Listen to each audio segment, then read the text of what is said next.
दो सर्वोच्च प्रवृत्तियां टकराती हैं। एक गलती आखिरी गलती बन जाती है।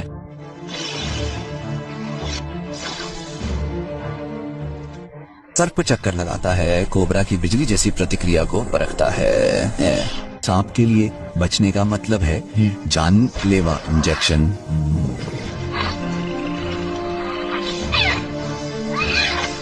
डांटने पर वो अपना सिर झटकता है, डंक को झटक देता है, फिर वापस अंदर आ जाता है। आंखें बंद हवा का पता लगाने की कोशिश करता है। एक गलत कदम, सर्प कोबरा की रेंज में आ जाता है, धूल में सिमटने को मजबूर हो जाता है। वो जल्दबाजी नहीं करता, धैर्य से हर झटके और हर मोड़ को पढ़ता है और कोई कदम उठाने से पहले पैटर्न सीखता है।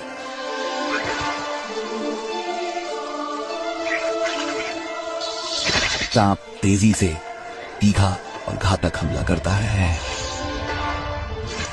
सर्प बेहोश हो जाता है, दूरी का परीक्षण करता है, जबकि कोबरा उठता है, फन फैलाता है, हमला करने के लिए तैयार होता है।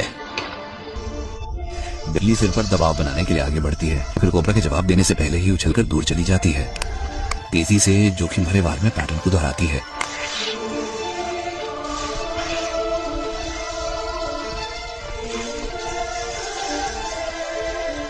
और हर बार जब सर्प पीछे हटता है या सीधा खड़ा होता है तो उसके नुकीले दांत खाली हवा में फट जाते हैं। कोबरा और तेज और लंबे वार करता है। सर्प बस इतना पीछे हटता है, फिर आगे उछलता है, ये परखने के लिए कि क्या सर्प का सिर पीछे हटने पर रुकता है। बिल्ली बेहोश हो जाती है, फिर एक और कोबरा को हवा में वार करने के लिए मजबूर कर देती है। सर्प उतरने का समय तय करने की कोशिश करता है। सर्प जमीन पर उतरते ही नीचे झपटा और वह फिर से उछलता है, इस बार और ऊपर हवा में ही मुड़ जाता है और एक सांस में उसकी पहुंच से बाहर हो जाता है। यह आदान प्रदान एक निरंतर लय में होता है। आगे बढ़ता है, धमकाता है, हमला करता है, बचता है, वापस आता है, फिर से धमकाता है। कोबरा छोटे और तेज हमलों की एक श्रृंखला शुरू करता है ताकि बिल्ली के पैर फिर से जमाने के दौरान उसे पकड़ सके।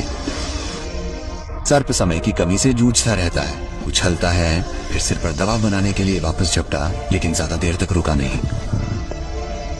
एक और बेहोशी, एक और वार। सर्प ऊंची छलांग लगाता है, तेजी से लंबवत वार करता है, फिर से हमला करने के लिए बस इतनी देर के लिए जमीन पर उतरता है और बिल हवा में ही मुड़ जाता है और हमारी पहुंच से बाहर चला जाता है। जीत और हार के बीच एक ही लक्ष्य है, सिर, और सर्विल उसे लेने के लिए तैयार है। एक आखिरी छलांग, एक आखिरी प्रतिबद्धता, जबड़े खुले, चेहरे और खोपड़ी पर एक कड़ा प्रहार, एक ऐसा ताला जो काटने को खत्म कर देता है।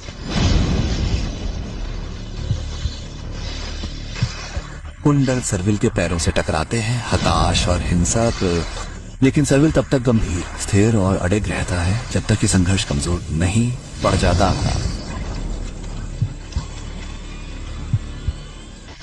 लड़ाई खत्म हो जाती है।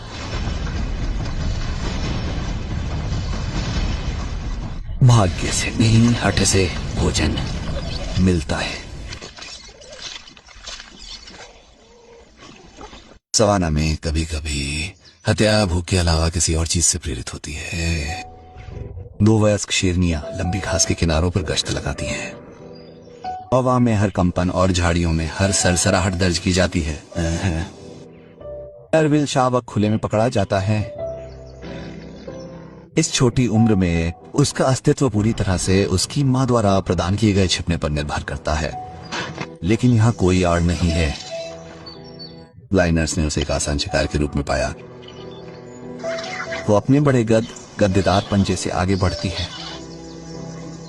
शावक तुरंत दब जाता है। वह अपने अगले पंजों से उस छोटे से छेड़ना शुरू कर देती है। उसकी हरकतें खेल खेल में लगती हैं, लेकिन उनमें सैकड़ों पाउंड का वजन होता है। शेर के लिए ये कोमल होती हैं, शेरनी के लिए ये भयावह होती हैं। छोटी बिल्ली कोई प्रतिरोध नहीं करती।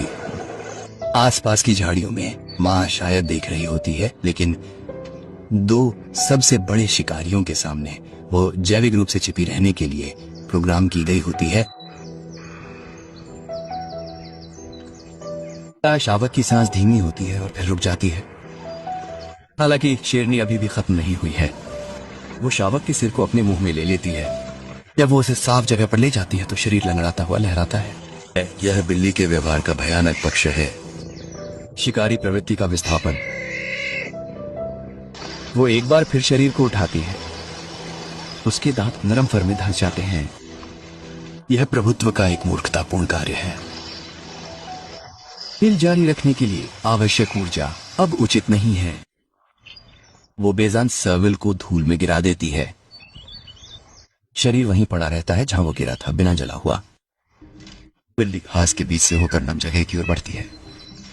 इसके पैर मजबूत गुच्छों पर रहते हैं, नरम मिट्टी से बचते हैं। नीली भूमि के किनारे कई तरह के छोटे जानवर खा सकते हैं। सर्विल देखकर और सुनकर शिकार करते हैं। शिकार को आसपास दबाव का पता चलता है, अक्सर कंपन, गंध या छाया में हल्की सी हलचल से। सर्विल को पास देखकर चूहा सख्त हो जाता है। छोटे जानवर शायद ही कभी शिकारियों से सीधी रेखा में आगे निकल पाते हैं। वे गायब होने की कोशिश करते हैं। सर्विल थोड़ा ऊपर उठता है, फिर स्प्रिंग्स की तरह मुड़ जाता है। ये बिल्ली ऊंची छलांग लगा सकती है और अपने आगे के पंजों से वार कर सकती। उसके धब्बेदार बाल ऊंचे पेड़ों की रूपरेखा को तोड़ देते हैं। सर्विल कदम के बीच में रुक जाता है। घास में रसेल उसकी निगाहें खींचता है, फिर जोर से गिर जाता है। उसके प्रहार से घने आवरण में छिपे चूहे अचेत हो सकते हैं। आगे के पंजे से उसका सिर अंदर की ओर जाता है। छोटे शिकार को आमतौर पर जल्दी निकल लिया जाता है, फर सहित। सर्विल अपना सिर उठाता है और फिर से सुनता है, फिर भी सतर्क रहता है। अकेला शिकारी समूह की सुरक्षा पर निर्भर नहीं रह सकता। वो आगे बढ़ता है, बहुत कम भोजन छोड़ता है।